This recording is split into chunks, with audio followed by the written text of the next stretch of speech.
we'll go one at a time. Just we'll go back and forth. That's cool, Legs.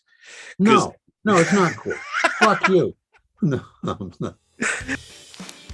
Hey, everybody, and welcome to Top Fives with Don SILL. I'm your host, Don SILL, and we got another great top five in store for you today. It's the top five most important punk bands of all time.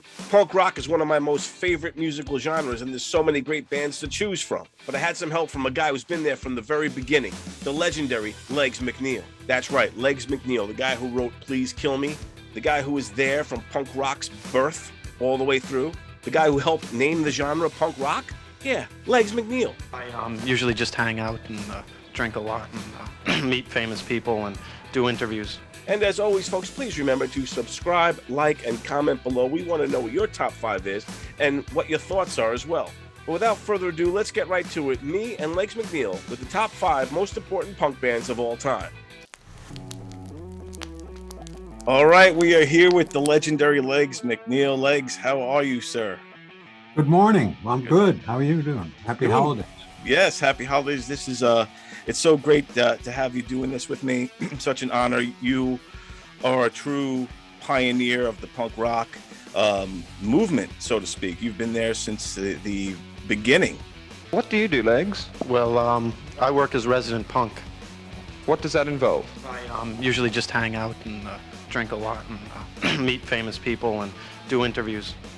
You gave the genre its name, punk rock, essentially. Well, it had been used. Lenny Kaye had used it, and Greg Shaw had used it, and Grail Marcus had used it. A bunch of people had used it, but it wasn't unified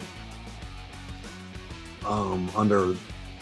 It wasn't kind of codified under this one scene, where John Holmstrom, who was the editor and genius behind punk, said, I want to call it Teenage News, which I thought was a stupid idea, you know? Okay, it just sounded so lame, but what I didn't know was that it was from an unreleased New York Dolls record. We're gonna wrap it up with this song that's an anthem for a generation, and I'm not quite sure what generation, but it's called the Teenage News. Right. And I said, why don't we call it punk? But see, I didn't read the music rags at all. John read them all, or John read Lester and all these people. And I was basically a skinny little punk, you know. That's what people would call me all my life. Plus, it's what they called the bad guy on TV. They couldn't say, you know, you goddamn blah blah blah blah blah blah. You know, so they came up with, you dirty punk, you're going down forever. You'll be in jail for the rest of your life. Do I feel lucky? Well, do you, punk? They still use it, you know? Yeah. Yeah.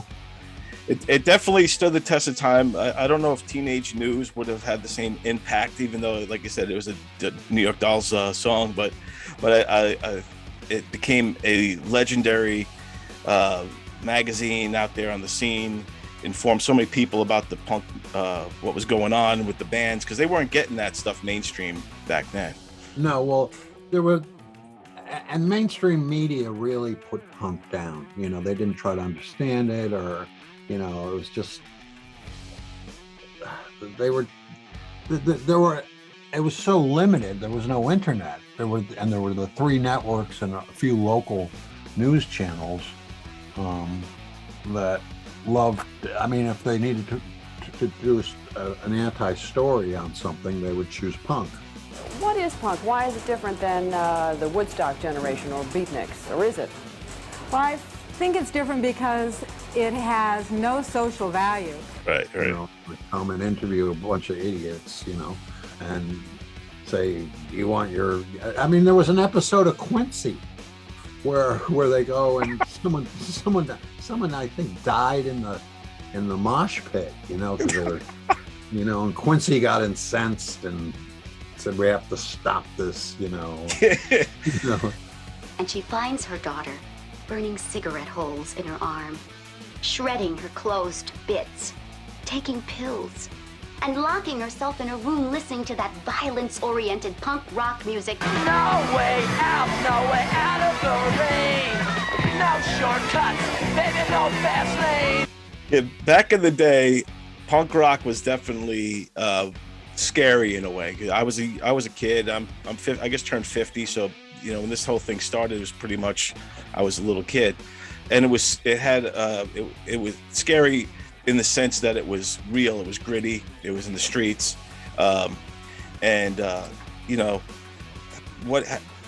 being the part, is that what you would say defined punk rock back then? Was this rebellious, gritty street?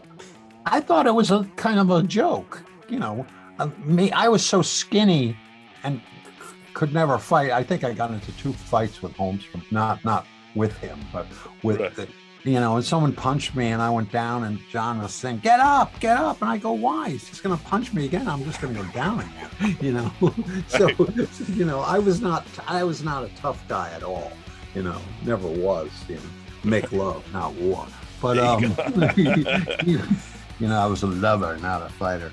But, and that's where the term legs came from, and John said, and you can wrestle Handsome Dick Manitoba, the Dictators, and we'll have a wrestling contest, and we'll call you Muscles Mcneil. I said, no, you're not going to call him. That's And he went through, Arms Mcneil, and then he said Legs Mcneil, and I thought that because I was born with one leg longer than the other, and they did an operation where they cut 2 inches off my femur, and I couldn't walk for a year. And, wow. And so I thought legs. Oh, okay, it'll be legs. I like legs. And I always liked gangster movies and kind of film noir and pulp. Yes, yeah. Pulp magazines and you dirty rat and stuff like that. Come out and take it, you dirty yellow-bellied rat, or I'll give it to you through the door. Right on. And also, nobody ever forgets a guy named Legs. Being a part of the punk rock from the beginning, and you watched it evolve, and it crossed over into different genres. You got your hardcore and pop punk and all stuff. But ultimately, what's your opinion on the evolution of punk rock? What it is today? Are you happy with it? Is it what you expected would be? I'm happy that it keeps evolving. Rock and roll is sort of dying out right now. So, which is kind of sad. Yeah. Because kids would rather listen to synth or whatever, But I think there's an opportunity for it to reemerge if a good enough band can capture the imagination of the world, like Nirvana did or any of those. But it wasn't up to me to like it. I was not a big fan of hardcore, but I was happy that it seemed like it kept evolving. You know? I wear rat shoes. I pay rat stews. I make rat balls. It was that you could be anything or do anything you wanted. You could reinvent yourself in any way that you were capable of, which is what the design was. It was because at that time there was only 2 ways to be: a hippie or a jock, right, or a nerd. So basically 3. So it was so limiting, right, the possibilities. And punk was to say, hey, because most people I've talked to throughout the years, and the fans of Please Kill Me, say I felt like such an outsider. I didn't relate to anybody, and then I put on an Iggy record, or I put on a Velvet Underground record, or put on a Patti Smith record, and I suddenly felt, I found my place, and I relate to this,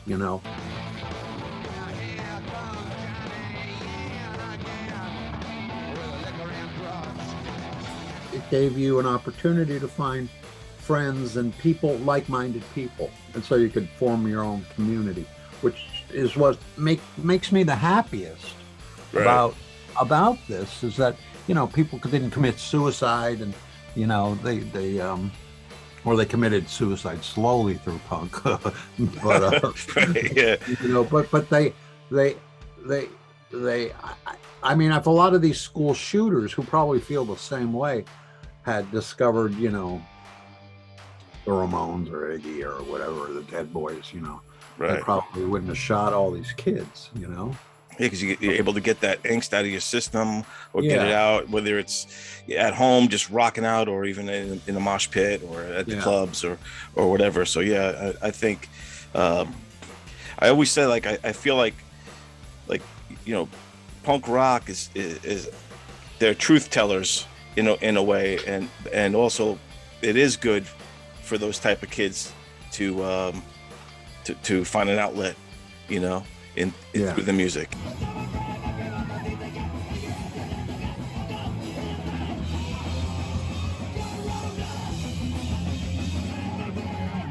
This is the top 5 most important punk bands. Very difficult list, but why would you say punk rock is important? For just those reasons that that have made people feel. What's amazing about Please Kill Me, the book that I wrote with Gillian McCain, great book, is that people in records, the lonely girl would come in and be depressed, and I've heard this story so many times, and the record store owner would just write, "Go get this," and he'd write, "Please kill me." I don't know how many times people have told me, "Please kill me, save my life." And Please Kill Me has sold more records than I think any rock and roll book ever has. Because all these people who were, like suicide and television and people didn't know who they were because they didn't get mainstream exposure. Right. Yeah. That's what was great about that book, and that's what's great about Punk Magazine. All the stuff you touch is that you helped so many people discover punk rock music, the genre, and you gave it a credibility that it may not have gotten had you not been there from the beginning. I don't think I gave it credibility. I think I had credibility already. Right. It was good stuff. It was just trying to expose people to it. So I think that was what we did.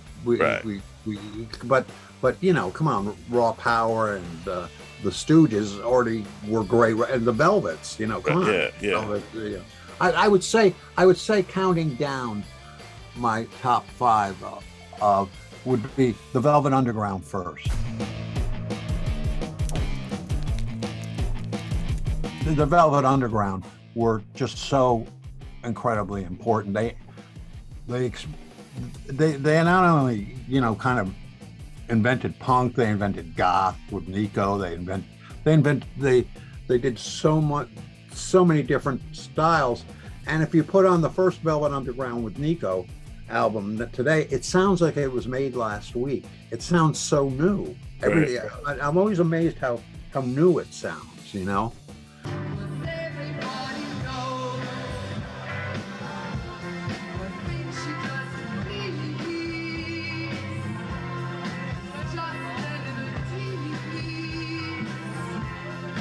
It's funny because a lot of people that say that they are fans of Velvet Underground are fans of the bands that were inspired by the Velvet Underground, and then through those bands they went back and discovered Velvet. Velvet, yeah.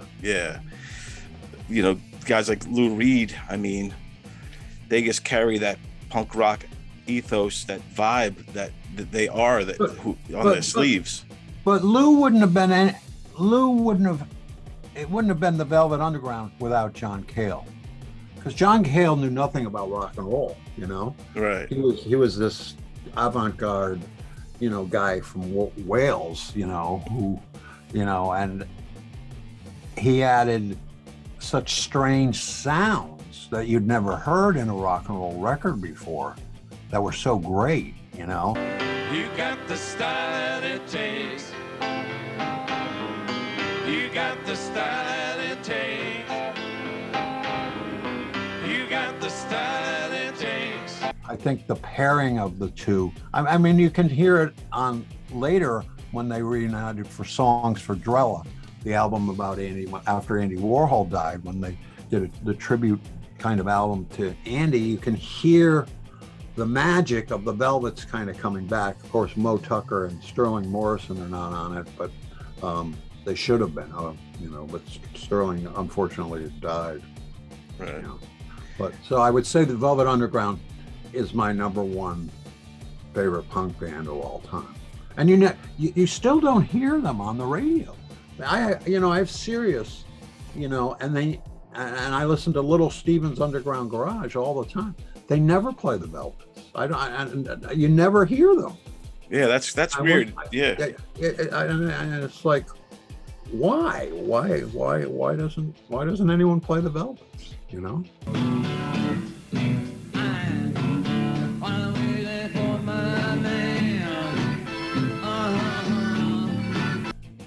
It's weird how some bands just don't get touched like that, even like legendary outfits like the Velvet Underground. And also the Velvets were kind of just reporting on everyone else in the 60s were hoping for a better world. The Velvet Underground was just kind of reporting on what happened. Right. Standing on the corner, suitcase in my hand, this is what I'm doing today. They were just narrating their lives.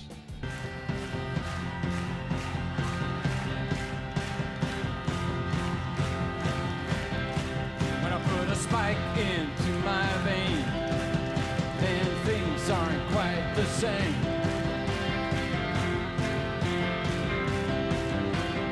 Heroin, it's my life, it's my wife, they didn't say it's good or bad.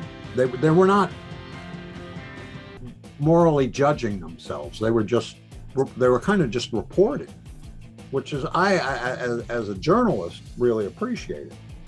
Yeah, still appreciate. I love that. Yeah, because they're telling about their lives, and for some people, they're telling about a life that they never knew existed. You know what I mean? Like if you're a kid back in the 70s, in the suburbs, and you get a Velvet Underground record and you hear these stories, you're like, holy shit, this is actually happening. The people live like this, So I think that is important in that regard. And I do agree, Velvet Underground is an amazing pick. Definitely.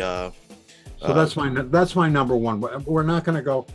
I'm dyslexic, so we can't go in reverse. We have to go. Okay. We have to go from the number one and then count it down. Okay, fair enough. I'll start with my number one. My number one. Sometimes when you go through these lists, it's the cliches, but I think there's cliche for a reason. And my number one is the Ramones.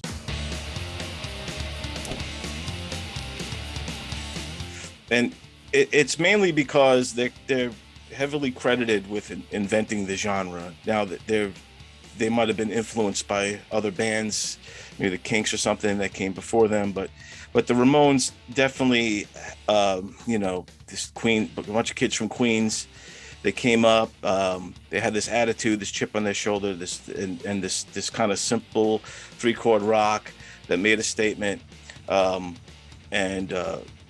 basically created their own scene out there at GB's and all that stuff. And I just think they're extremely important because without the Ramones, I mean, would we have this genre? Yeah, probably somehow, some way. But I think I wouldn't ask for a better band to be the anchor of the movement of the genre.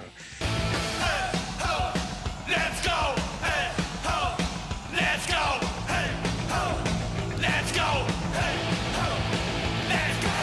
I agree with you, but I would put them at number 3. I put Iggy second because they were heavily influenced by Iggy and the Stooges, and the main, the just now I want singing Now I Want to Be Your Dog. I think they took it a little bit further. Now I want to sniff some glue. Now I want to do this. Now as Richard Hell said, that they didn't write a positive song until now I want to, I don't want to go down to the basement. I don't want to walk around with you. There were such great songs. But I would put them at 3 because you cannot ignore the Velvets and the Stooges. Right, right. You know.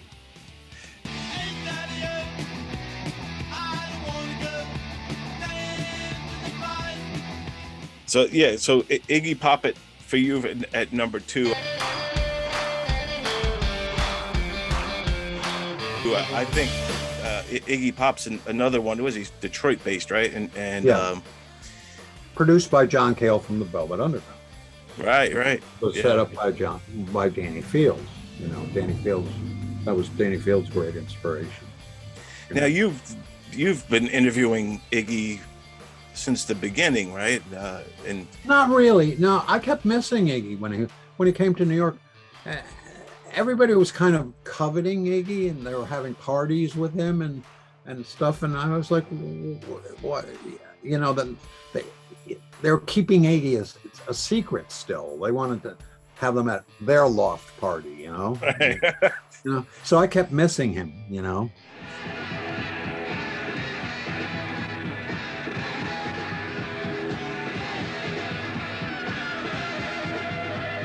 Back then, what was I know Iggy, like, he had a kind of a dangerous stage vibe. He would self-mutilate, and his music was just really aggressive. And I love Iggy Pop, and he is another one who wears it on his sleeve of who he is. But what do you think that made him stand out above all the rest? Because there was a lot of bands like MC5 and you know, these kind of heavier bands emerging at that time. And what made Iggy stand out? Well, Iggy had, before he started the Stooges, he had gone to Chicago to become a drummer with Sam Lay, and he hung out in the black jazz scene or the black blues scene in Chicago, you know, which is quite fascinating for a kid just out of high school to, you know, go to Chicago and knock on Sam Lay's door and say, you know, you're my idol, and I want to. And Sam Lay let him sit in on some of his sessions.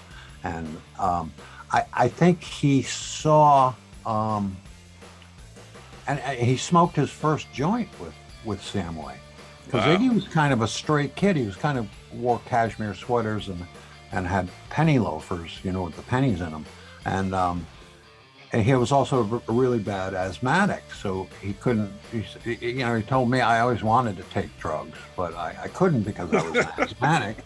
You know, but when Sam lit up a joint, you know, we were standing in by the river that they turn green for St. Patrick's Day every year.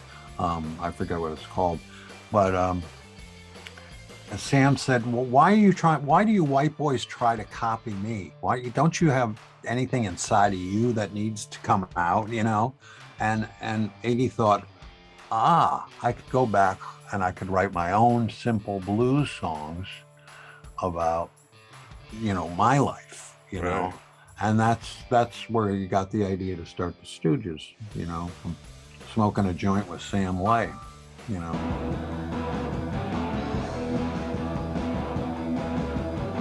I'm hanging around that same old scene. My girlfriend Betsy, she's just Fontaine. There's nothing better for me to do. I'm living on dog food. You know, and I love that kind of black and white crossover that keeps happening, you know. Yeah, right. Yes, with music in general. Yeah. So to answer your question, why did Iggy become bigger than the MC5? The MC5 were kind of more traditional, where Iggy, I think, took more chances. You know, I mean, in the beginning, they invented their own musical instruments. You know. They used a vacuum cleaner and a blender with a contact mic in it, you know. You know, so they were kind of experimental from the very beginning, and I think Iggy never lost that experimental vibe. Where I think the MC5 were a little more rigid in their blues-based rock and roll, you know. So that's why I'd say Iggy's number 2. Get into the car. We'll be the passenger. We'll ride through the city tonight. Excellent. It's great. Number 2. Right now we have an all-star lineup here. For my number 2 again, I'm going with, you know, what some might say is the obvious, but again, it's for a reason. And it's The Clash.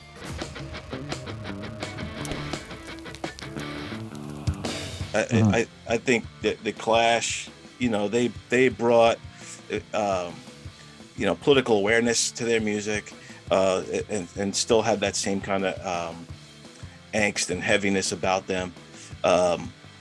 They kind of came after like the Pistols, but were like a smarter version of the Sex Pistols, you know. And I think that they helped evolve punk rock into, you know, kind of the next level, the next stage. They did. They most certainly did.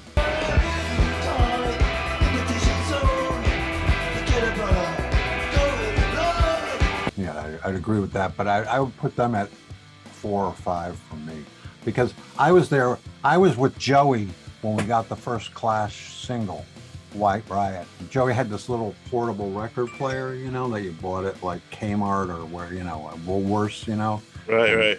You know, and we put the single in. You had to have the little disc, you know, little. Oh, you put it in. Yeah, and put the single down, and it was White Riot. And I said, they're just copying you. Which, if you listen to White Riot, they basically are just copying the Ramones in the beginning.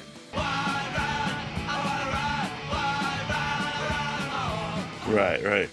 So I was a little disappointed with them, but Johnny Ramone always thought that the Clash were their competition. You know. I can see that. One time he said to Joe Strummer, he said, you know, they were crossing paths or playing the same gig, and he said, we cut out 2.5 minutes. And Joe Strummer said, what? And he said, we cut out 2.5 minutes. And Joe said, what are you talking about? He said, our set, we got it down, cut it down by 2.5 more minutes, you know, because people have things to do and they have places to go, and, you know, that's what was great about the Ramones, is that they wanted to get on. There was never any warm up. You know, they got on 1, 2, 3, 4, and they took off. You know, and you went with them.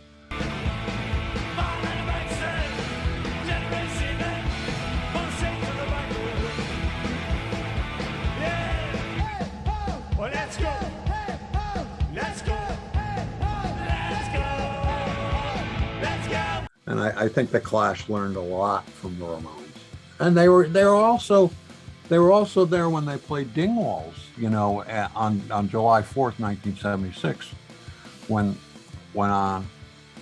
Holmstrom and Ged Dunn, the publisher of punk, were fighting. It was when the big ships came into New York. It was the 200th centennial. I sat on Joey's front, on Arturo actually, which was right around the corner from CBGB's, on his front stoop, and just waited for Joey to come back from England. And Joey came back excited. Legs, you wouldn't believe it. And I was like, well, who cares? It's fucking England. No one gives a shit about England.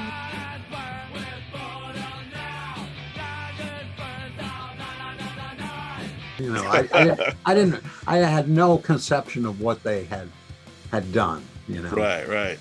You know. Yeah, it's. I was just missing Joey, so we could hang out and drink and pick up girls together, you know.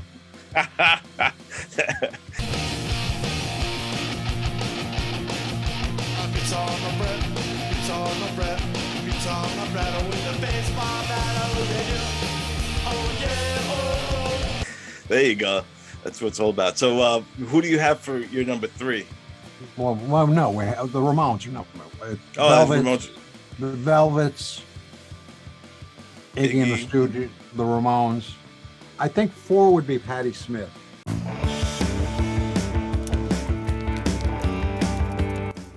Yeah. You know, because she just she went to places especially female singers were not going, you know, and I think she widened the gap even further, you know. And she was funny, and she she was very, very smart about her choices in rock and roll, you know.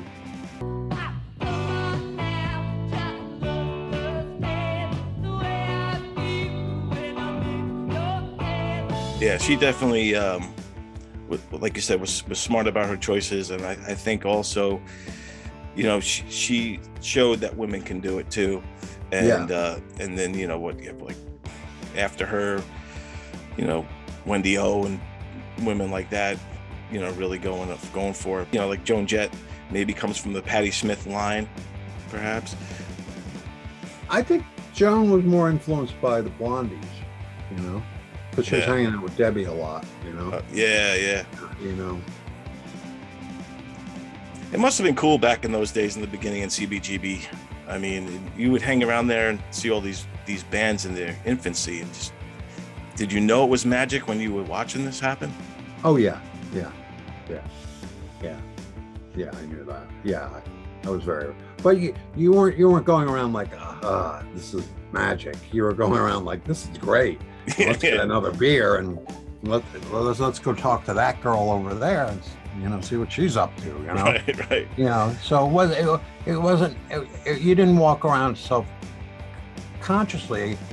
I in the very beginning, I was just laughing a lot and just happy to be there. You know. Right, yeah. Happy to be invited to the party.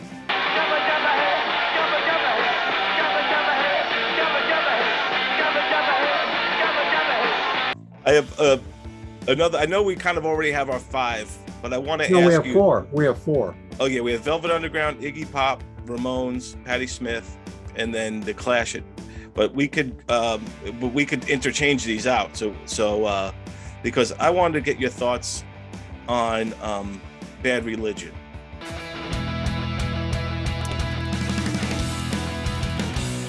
Because I think Bad Religion came out in like a second or third wave of punk rock bands. Second wave.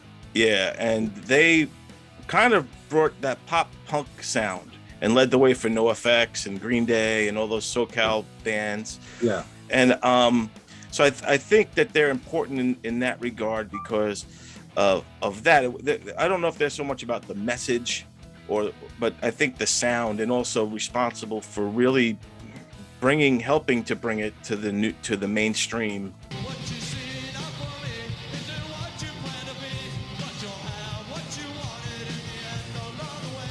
I think after the New York scene, you know, it goes to California definitely with Black Flag, even though they're from Washington, they kind of ended up in the Circle Jerks with Keith Morris, you know, and Red Cross and all those early hardcore bands, you know, right, were finding their way, you know. Yeah, because for a little while the Washington scene was popping with Bad Brains and all those bands, like Black Flag, but then they all went to the LA scene. Yeah.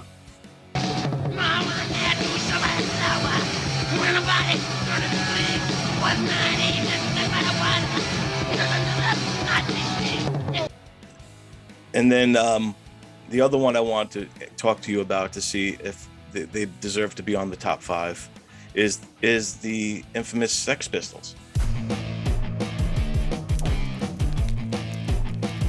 You know. Yes. Yeah. Well, you just for Johnny Rotten and Steve Jones guitar. I mean, everybody thought that what's his name had played on it. They gave him credit for Steve Jones guitar. Who's that great guitar player? I asked him. I said, "Did you?" He said, "No, I had nothing to do with it." Everyone always says that I was the guy. I forget his name. I'm sorry. It's too early in the morning for me. No, I understand. I can't draw on a blank as well. I would put the Sex Pistols before the Clash.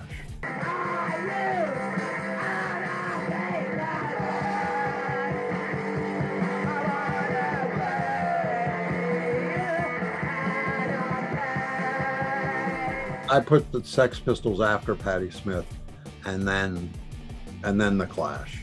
So it would be the top 6. Yeah, because I think with the Sex Pistols, tell me if I'm right here. So I always thought or assumed that the Ramones invented punk rock and CBGB's really spawned the punk rock movement. But then I feel like Johnny Rotten kind of gave it its fashion. It's the spiky hair, the torn shirts, the putting pins in their ears and stuff, and and the attitude, the kind of fuck you middle finger attitude. Yeah. Would you agree with that, or what's your take? Yeah, definitely. Yeah. I am an Antichrist. I am an anarchist. Don't know what I want, but I know how to get it. I want to destroy it. Possibly, cause I wanna be fucking anarchist.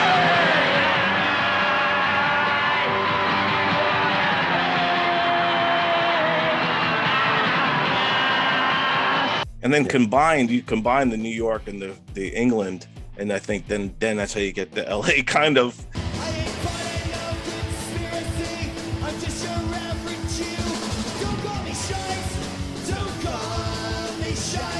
The Clash and the Sex Pistols and the Damned too, because the Damned were already together. The Sex Pistols were just getting together when the Ramones played. They were already together. Okay. Played July 4th, 1976. The Clash weren't, and Johnny Ramone told the Clash, "Listen, just you don't need to wait any longer. You'll get better as you play. Just fucking get out there and play." Right, right. And so they did, So Johnny Ramone really launched the Clash.